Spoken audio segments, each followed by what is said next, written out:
आज दिल्ली के इतिहास का सबसे काला दिन होगा जब दिल्ली के मुखिया,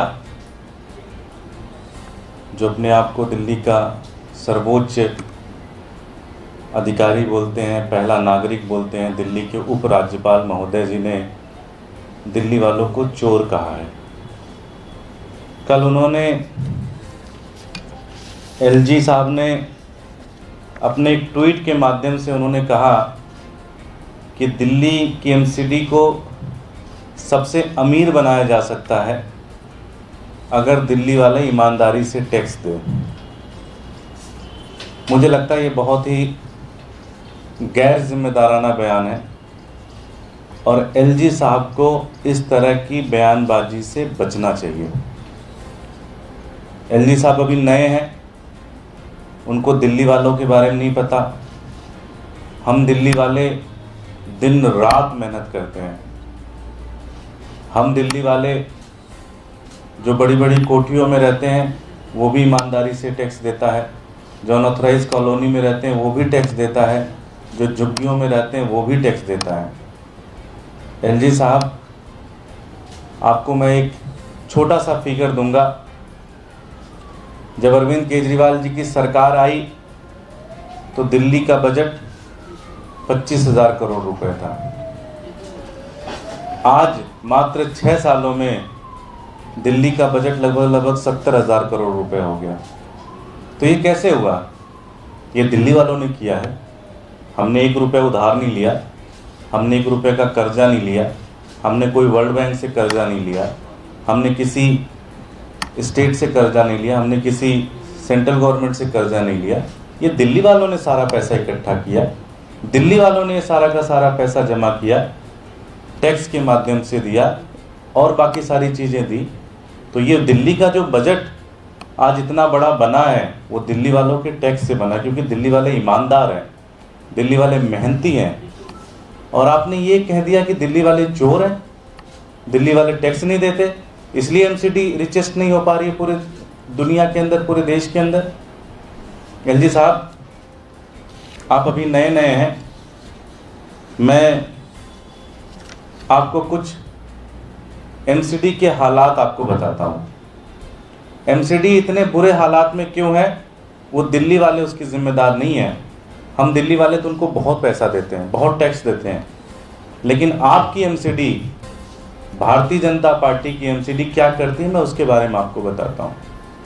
एलजी साहब, आप पता कर लेना, अगर आप सेंसिटिव हैं, अगर आप जिम्मेदार हैं, अपने अधिकारी से पूछ लेना, अपने कमिश्नर से पूछ लेना कि डेंगू की दवा का जो छिड़काव होता है दिल्ली के अंदर वो किस रेट पे एमसीडी ने खरीदा। वही दवा इन्होंने 3600 रुपये के हिसाब से खरीदा, जबकि वही दवा भोपाल की म्यूनिसिपैलिटीज ने सिर्फ 2400 रुपये के हिसाब से खरीदा। पर केजी के हिसाब से इस लेवल का करप्शन किया इन्होंने।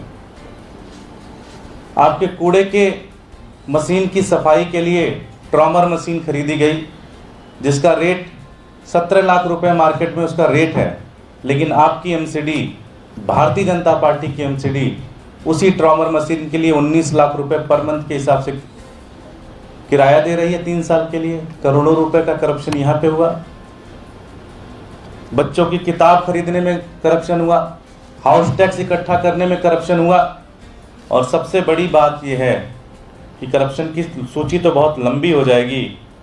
आपकी भारतीय जनता पार्टी की एमसीडी ने दिल्ली के गांधी मैदान पार्किंग की जगह बेच दी, शिवा मार्केट पार्किंग की जगह बेच दी, कुतुब रोड पार्किंग बेच दी, नावल्टी सिनेमा बेच दी, नानीवाला बाग बेच दिया, मोतीनगर की शॉपिंग कॉम्प्लेक्स बेच दी, 22 दुकानें जो हैं डिलाइट सिनेमा के पास है उसको बेच दिया, 132 प्लॉट जो संजय गांधी ट्रांसपोर्ट नगर में थे उसको बेच दिया, 5 पार्किंग शॉपिंग कॉम्प्लेक्स जो करोल बाग में थे उसको बेच दिया प्राइवेट लोगों को, शालीमार बाग के स्कूल की पार्किंग की जगह बेच दी, 34 स्कूल बिल्डिंग जो कि कोचिंग सेंटर्स को बेच दिया इन्होंने, जो प्राइवेट हॉस्पिटल्स के जो नर्सिंग होम्स हैं उसकी जो वेकेंट जगह थी वो बेच दी, टाउन हॉल जो कि दिल्ली का प्रेस्टिजियस हेरिटेज बिल्डिंग है उसको बेच दी, और जो हॉस्पिटल है आरबीटीबी उस हॉस्पिटल की वैकेंट ज़मीन बेच दी, और आप दिल्ली वालों को कह रहे हैं दिल्ली वाले चोर हैं। एलजी साहब, भारतीय जनता पार्टी के कार्यकर्ता की तरह बिहेव मत करिए। आपको भगवान ने एक बड़ी जिम्मेदार पद पे बिठाया है। आप दिल्ली के उपराज्यपाल हैं। आपको भारतीय जनता पार्टी के कार्यकर्ता की तरह नहीं बिहेव करना चाहिए। भारतीय जनता पार्टी वाले दिन रात दिल्ली वालों को गाली देते हैं, दिन रात दिल्ली वालों को गाली देते हैं। उनको कहते हैं तुम्हारी झुग्गी तोड़ देंगे, तुम्हारी अनऑथराइज कॉलोनी तोड़ देंगे, तुम्हारी बड़ी बड़ी कोठियां हैं जिनके छज्जे बड़े हैं वो तोड़ देंगे। दिन रात भारतीय जनता पार्टी के लोग दिल्ली वालों को गाली देते हैं। आपने भी गाली देना शुरू कर दिया, आपने भी दिल्ली वालों को चोर कहना शुरू कर दिया। सर, दिल्ली में जो व्यक्ति रहता है कम से कम 12 से 14 घंटे डेली काम करता है, 8 से 10 घंटे तो नौकरी में लगाता है और कम से कम 2 से 3 घंटे उस नौकरी वाली जगह पहुंचने में लगाता है। मेट्रो से जाता है। आप सुबह उठिए जरा एक बार, आप अपनी लाव लश्कर से बाहर निकलिए, आप देखिए बस स्टैंड पे वो दिल्ली वाला खड़ा है, मेट्रो पे वो दिल्ली वाला खड़ा है, और बस वो एक ही चीज़ आपसे चाहता है कि उसके घर का सामने का कूड़ा उठ जाए, उसकी नाली साफ हो जाए, उसको हाउस टैक्स जब समय पे देने जाए तो उसको कोई दिक्कत ना आए, वो अपना घर बना रहा है तो उसको बिल्डिंग का पैसा कोई मांगने ना आए, और आप उस दिल्ली वाले को चोर कह रहे हो। ये बहुत ही गैर जिम्मेदाराना बयान है एलजी साहब। आपको इसके लिए दिल्ली वालों से माफ़ी मांगना चाहिए। आप दिल्ली के उपराज्यपाल हैं, ऐसी भाषा आपको शोभित नहीं देती, ऐसी भाषा आपको शोभा नहीं देती। ये बहुत ही गैर जिम्मेदाराना बयान है और आपको इस तरह की भाषा बिल्कुल भी इस्तेमाल नहीं करनी चाहिए। दिल्ली वाले बर्दाश्त नहीं करेंगे। बहुत बहुत धन्यवाद। कोई प्रश्न? सीएजी की रिपोर्ट टेबल हुई थी विधानसभा में, उसको लेकर बीजेपी लगातार सवाल उठा रही है कि अच्छी चीज़ें तो हमने बता दी कि सरप्लस बजट जो 2015 में था वो आज भी है, लेकिन कई सारी योजनाओं पर काम नहीं हुआ, जैसे अनऑथराइज्ड कॉलोनीज हैं, पानी पहुँचाने का काम है, इन तमाम चीज़ों पर आप क्या कहें? देखिए, हमने कभी भी ये नहीं कहा कि हमने दिल्ली के अंदर बहुत शानदार काम कर दिए। हमने ये बताया कि दिल्ली के अंदर हमने ये काम किया, और साथ ही साथ अरविंद केजरीवाल जी ने अपने बयान में भी कहा कि भाई हमारे 2025 तक के ये टारगेट है। हमने यमुना साफ करनी है, हमें हर घर तक पानी पहुंचाना है, हमने दिल्ली को बेहतरीन बनाना है, दिल्ली की सड़कों का ब्यूटिफिकेशन बनाना है, सब कुछ करना है। लेकिन जो सबसे महत्वपूर्ण चीज़ क्या है, वो आज़ादी के बाद 1947 में जब देश आज़ाद हुआ और आज तक कैग की रिपोर्ट ने अगर एक सरकार के बारे में अगर कहा हो कि वो रेवेन्यू सरप्लस बजट है, उसने कोई कर्जा नहीं लिया।